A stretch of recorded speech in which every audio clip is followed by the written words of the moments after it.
Ito ang balita ngayon. Viral ngayon sa mundo ng social media. Ang di umano'y balitang matapos batikusin kasuhan ng mga kumakalaban sa Office of the Vice President at biglang magbitiw sa kanyang pwesto bilang DepEd Secretary at tuluyan ng umalis sa gabinete ni Pangulong Bongbong Marcos, Vice President Sara Duterte. Matapang at tila harap-harapang inilatag ang mga accomplishment ng Office of the Vice President sa 2024.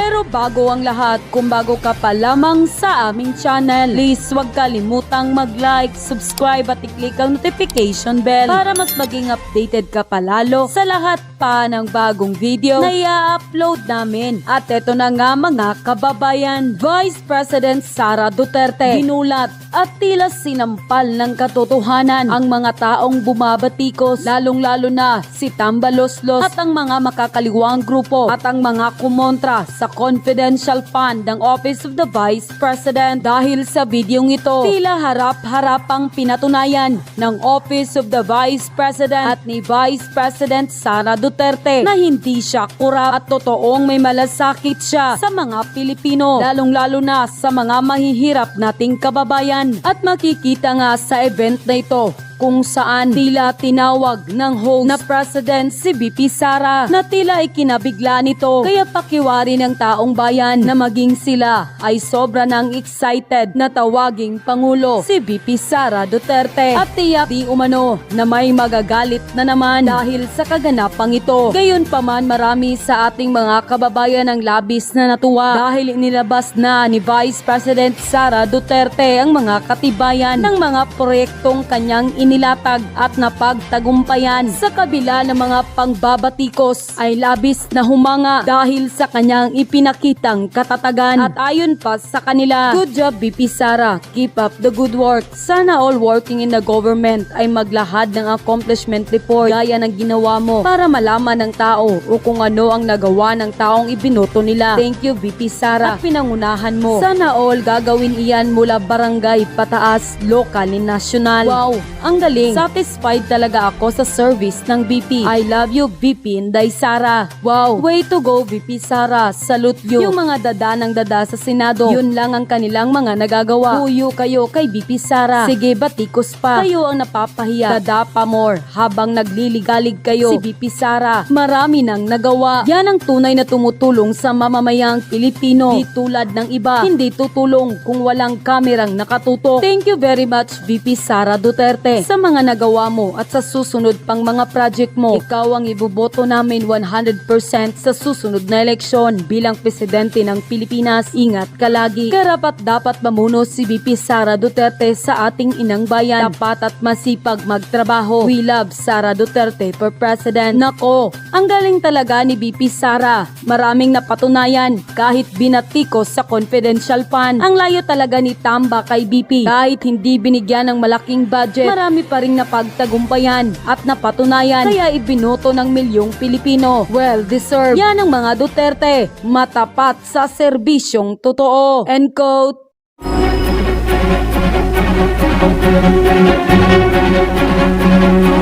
Right after her assumption to office, Vice President Sara Duterte initiated the establishment of satellite offices in strategic areas around the country.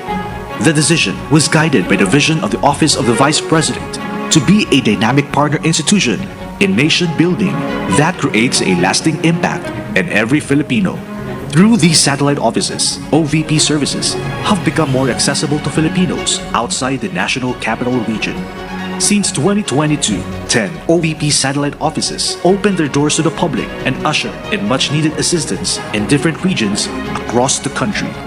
In Luzon, Cagayan Valley, Pangasinan, and Bicol. In Visayas, Panay and Negros Islands, Eastern Visayas, Cebu, Bohol, and Siquijor. And in Mindanao, Caraga, Western Mindanao, Southern Mindanao, and the Bangsamoro Autonomous Region in Muslim Mindanao. In addition, 2 extension offices of the Public Assistance Division were also opened in Lipa, Batangas, and Tondo, Manila. Each satellite office and extension office across the country complement the functions of the central office in Robinson Cybergate Plaza in Mandaluyong. By establishing these satellite offices and extension offices, we have championed our goal to expand the delivery of OVP's social service initiatives. We have also successfully introduced new projects and programs intended to serve more Filipinos in various communities across the country. To this day, we remain committed to provide assistance to a wider number of individuals and families and work even harder in paving the way for the following programs. Medical Assistance Program. The Office of the Vice President extends essential medical assistance tailored to uplift the economically disadvantaged segments of society, including the poor, marginalized, vulnerable, and disadvantaged Filipinos. This assistance aims to alleviate the financial burdens of medical expenses. Burial Assistance Program. The Burial Assistance Program is a support initiative provided by the Office of the Vice President. This program offers financial aid to eligible clients to help cover burial expenses of families who lost their loved ones. We, at the Office of the Vice President, are continuously working together to implement new OVP programs that will enable our kababayan to access much-needed livelihood opportunities such as Magnegosyo Taday. The Magnegosyo Taday is a livelihood assistance program designed to assist men, women, and members of the LGBTQIA+ community in becoming self-sufficient, productive, and empowered citizens through the provision of livelihood subsidies and training programs. A fund amounting to 150,000 pesos will each be given to qualified organizations and 15,000 pesos to qualified individuals. They will also undergo technical and financial management training to ensure the success of their projects. OVP initiated a program that served thousands of Filipinos who rely on public transportation for their daily commutes to work, school, and other activities through the Libreng Sakay Program. The Libreng Sakay Program is a free transport aimed to provide relief to commuters who are dependent on public transportation. A total of 7 buses were deployed to transport passengers in Bacolod, Cebu, Davao, and in Metro Manila. In times of calamities, the OVP is ready to provide our kababayan under crisis situations with immediate relief and help through the following. The OVP Disaster Operations Center aims to provide immediate relief assistance to disaster-stricken areas. The OVP DOC complements the emergency response of LGUs and government agencies in times of disasters. They are tasked to serve as our frontline in disaster response and lead coordination with our local disaster risk reduction and management councils during a crisis. The Relief for Individuals in Crisis and Emergencies, or RISE program, is also a program created to provide food boxes containing rice, canned goods, and other food items to individuals and families needing immediate relief assistance. Kalusugan Food Truck. The Kalusugan food trucks are equipped with kitchens designed to prepare hot meals for responders and volunteers during disaster and calamities. The OVP trucks are strategically placed in Luzon, Visayas, and Mindanao. These trucks are also used to distribute the buns to the beneficiaries of the Pansarap Project. The Pansarap Project is a school-based feeding program for children aged 4 to 12 years old who suffer from malnutrition and poor health. As a supplemental feeding program, the Pansarap Project provides young students with nutritious Pansarap buns for a period of 120 days. Pagbabago, a Million Learners and Trees Campaign.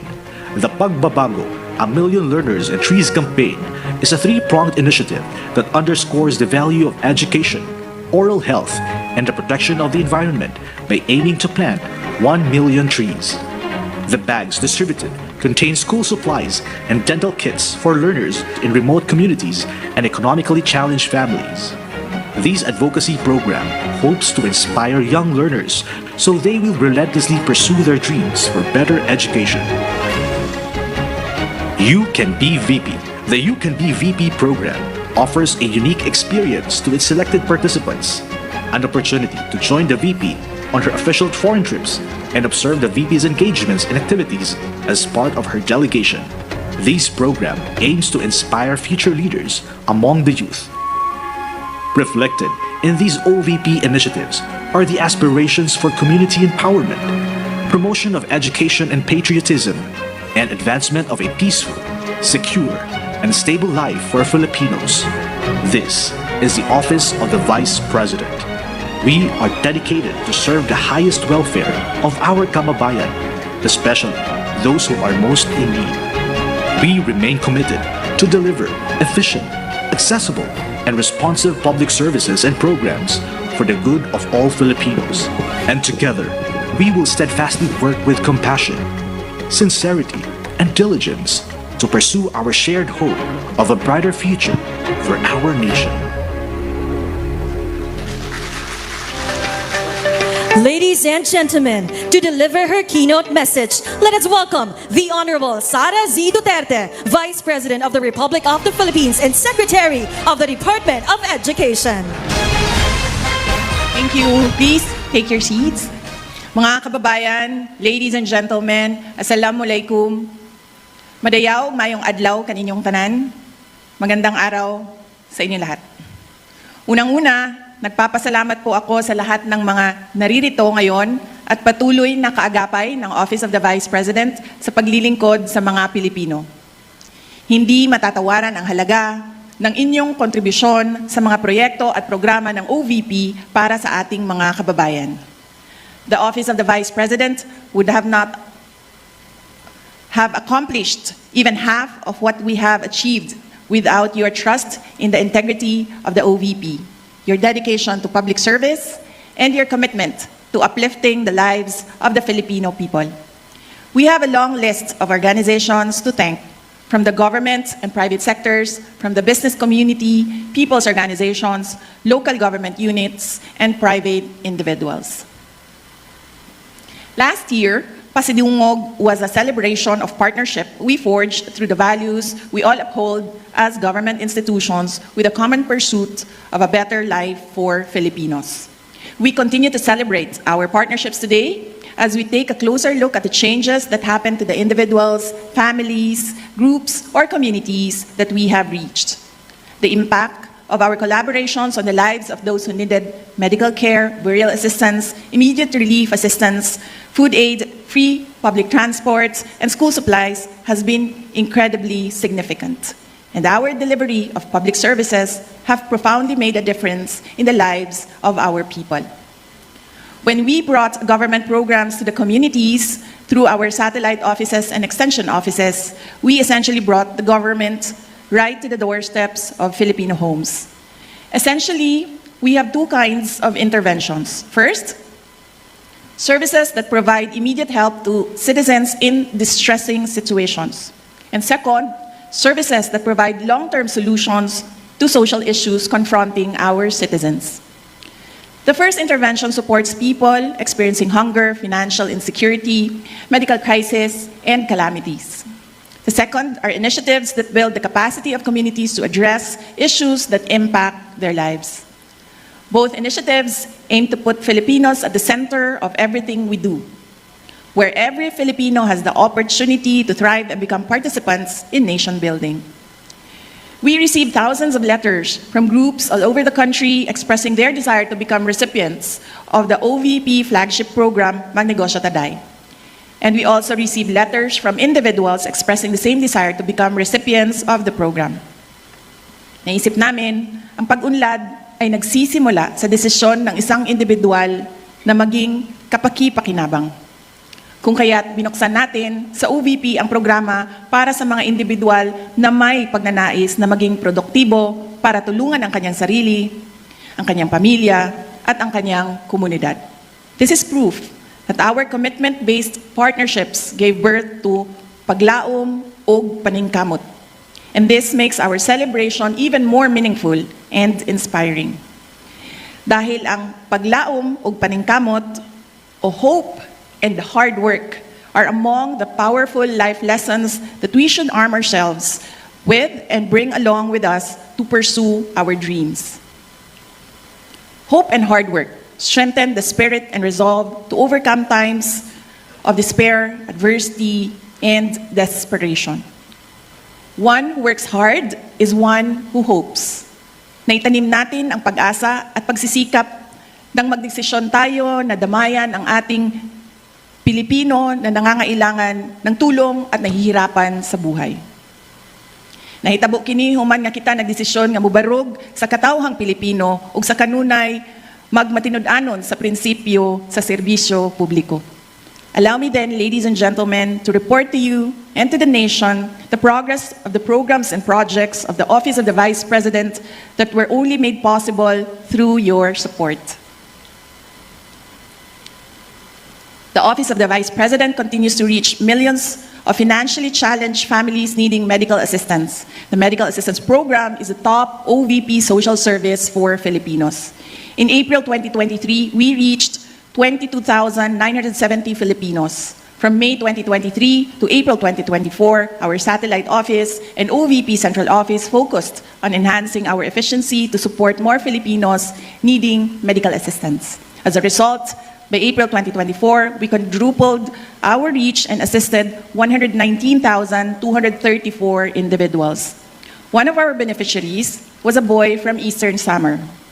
The 5-year-old boy had cerebral palsy, and his family's lack of financial security made the boy's medical situation even more challenging for them.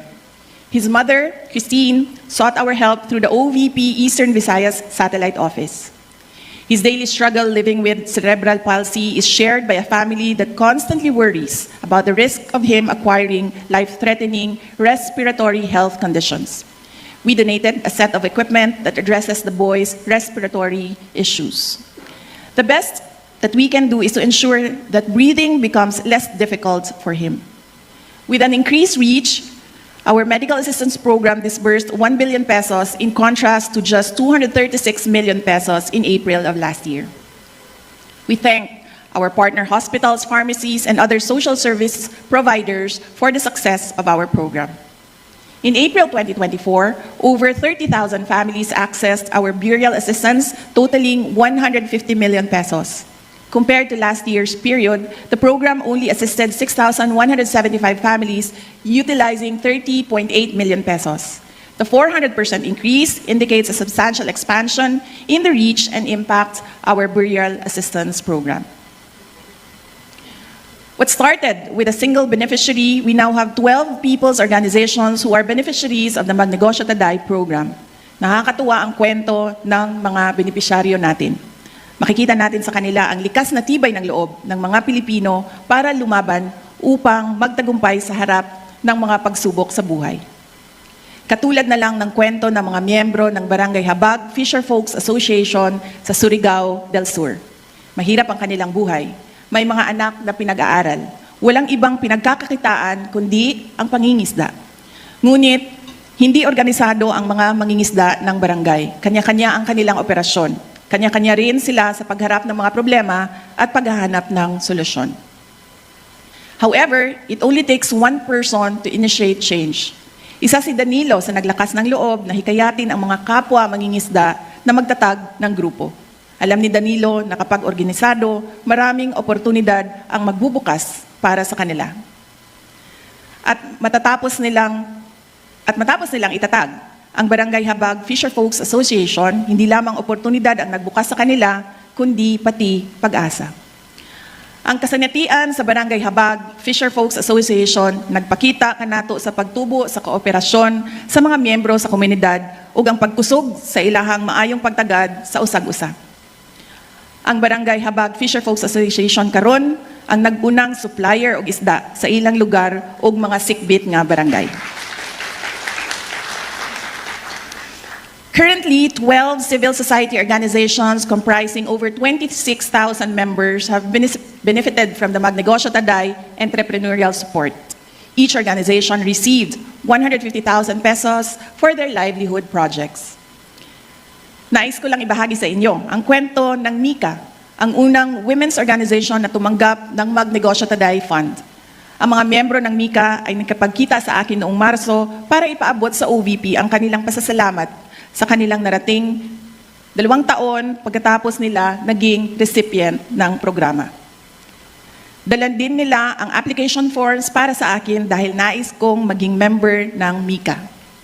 I am saying this because I am deeply impressed by Mika's advocacy and how the group exemplified the message of hard work and hope. Magandang halimbawa para sa mga kababaihan ang MICA. Ang epekto ng pag-asenso ng MICA ay hindi lamang nakasentro sa kanilang organisasyon, umaabot din ito sa buong komunidad sa pamamagitan ng kanilang partisipasyon sa mga aktibidad na naghihikayat ng aktibong partisipasyon ng mga kababaihan sa pagpaunlad ng kalidad ng buhay. Bukas ang Magnegosyo Taday na alalayan ang mga grupo ng mga mangingisda, LGBT, mga babae, kabataan, senior citizens, PWD, mga driver ng tricycles at iba pa. Ngunit katulad ng nasabi ko, binuksan natin ang programang ito sa mga individual na handang bumangon, tulungan ang kanilang sarili at maging produktibong Pilipino. Mula May 2023 hanggang April 2024, ang Magnegosyo Taday ay nakapagbigay ng puhunan na aabot sa 15,000 para sa 17 na mga Pilipino para simulan ang kanilang sariling livelihood projects. Kabilang sa mga individual project proposals na tanggap ng OVP ay ang sari-sari stores, salon at livestock growing.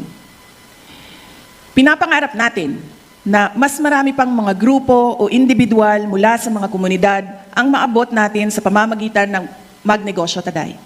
At OVP, we empower people to empower communities. And empowered communities build a strong, peaceful, and stable nation. Our Libreng Sakay program has assisted 735,202 Filipinos from May 2023 to April 2024.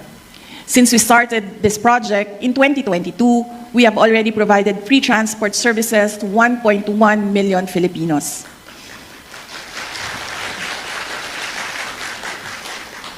Noong Marso, ipinakilala natin si Drew na isang residente ng Quezon Province bilang pang-1 milyong pasahero ng ating libreng sakay bus. Habang nasa Manila, naging pasahero siya ng libreng sakay mula sa Ortigas Station patungo sa Cubao Q-Mart. Nalaman natin na yon ang unang pagkakataon na sumakay si Drew sa libreng sakay bus ng OVP. Our free transport service program has helped commuting students, the general public, and people like Drew and Emeline who works at a BPO company in Cebu. Kada adlaw gaatang si Emeline sa bus nga atong gi-assign diri sa Cebu. Tungod kay matod niya, doon na siya'y matigom gikan sa budget nga alang unta sa pamasahe. Ang tinigom nga plete, gamiton na lang sa lain pang mas importanteng galastusan sa panimalay. Mayroon na tayong 7 bus na nagbibigay ng libreng sakay sa ating mga kababayan sa buong Pilipinas. Isa sa Bacolod, Cebu at Davao at 4 naman sa Metro Manila. Partner natin dito ang mga jackliner sa NCR, Value Car Transit sa Bacolod at Cebu at Bachelor Express sa Davao.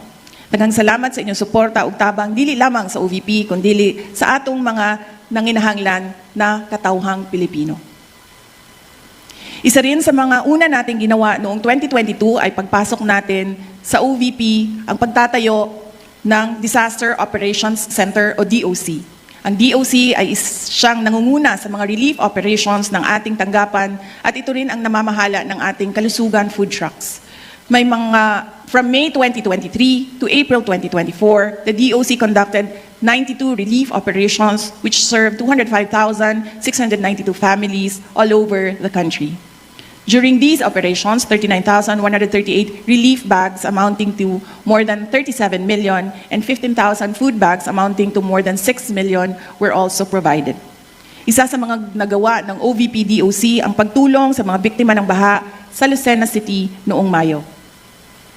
Ang ating team ay naghatid din ng tulong sa mga biktima ng baha sa Davao Region na umabot sa lampas 26,000 na pamilya sa pagsisimula ng 2024. Ang ating kalusugan food trucks naman ay naghatid ng pagkain sa mga relief responders na nandoon sa komunidad na apektado ng landslide sa Davao de Oro. Ako mismo ay sumaksi sa isang trauma session na ginawa para sa mga batang nakaligtas ng landslide sa probinsya. Nananawagan din tayo sa mga LGU na maging proactive sa pagresponde sa banta ng landslide, baha at iba pang kalamidad. Kabilang na dito ang paglilipat ng mga kababayan mula sa mga disaster risk areas sa mga ligtas na lugar. Maraming salamat sa mga satellite offices na nasa front lines para masiguro na maayos ang paghahatid natin ng tulong sa mga biktima ng mga kalamidad. Samantala, ang ating RICE program ay nakapagbigay naman ng 22,311 food bags sa mga kababayan natin na nahaharap sa krisis at higit na nangangailangan ng madaling tulong. Bilang isang ina, mahalaga sa akin na mahubog natin ang kamalayan at kaalaman ng mga bata para magkaroon sila ng magandang kinabukasan. Nagsisimula ang lahat sa pagtuturo sa kanila kung paano mangarap at pagbibigay sa kanila ng gabay para maisakatuparan nila ang kanilang mga pangarap sa buhay. Sa OVP, tinitiyak natin na kabilang sa mga programa ang para sa mga kabataan. To encourage Filipino learners to value education and environmental stewardship, OVP has distributed more than 186,000 bags containing school supplies and dental kits through the Pagbabago, A Million Learners and Trees campaign. We aim to distribute 1 million bags and plant 1 million trees by 2028. Through the program, we planted more than 266,000 trees from Luzon, Visayas, and Mindanao. Dako ang paghinaot sa tabang sa mga partners ug sa panguna sa mga satellite offices nga makabuot nato ang atong mga targets. Naniniwala ako at base na rin sa mga sigla at tiyaga ng ating mga satellite office staff at partners mula sa iba't ibang ahensya ng pamahalaan, kabilang na ang DNR, DepEd, Armed Forces of the Philippines, Philippine National Police, NGOs, community groups, church organizations, at mga advocates, magagawa natin ito.